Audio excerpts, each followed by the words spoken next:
我哋揸車揸到冇雷公咁遠，經過無數嘅牧場、群山之後，嚟到一個高爾夫球場嘅俱樂部，住喺呢度，靚到不得了。啲景啊，大自然嘅景，有花有樹有草，之後呢入嚟有一個好大嘅客廳，有廚房、中島、梳化、飯廳、壁爐，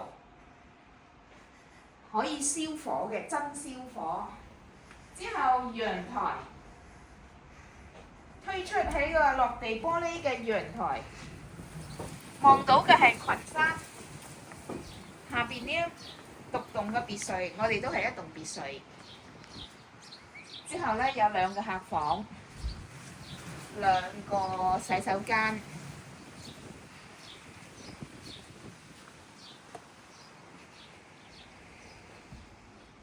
首先，主人房瞓覺嘅時候呢，就望住群山、牧場、別墅，之後呢，開放式嘅洗手間。你一邊沖涼呢，呢個係扎庫斯嚟嘅喎，係一個按摩浴池。之後呢，一邊沖涼，一邊睇大山，一邊睇床。之後呢，你咪影下佢洗手間，好大嘅，有淋浴，有按摩池，有好闊落就啱㗎啦。好，睇第二間房，冇咁多人住嘅，得兩個人要俾咁大間屋。之後呢，呢度係客房，都望住個大露台。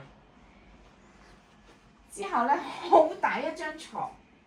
之後呢，呢個呢嘅窗口都望住好多花，好多好特別嘅草。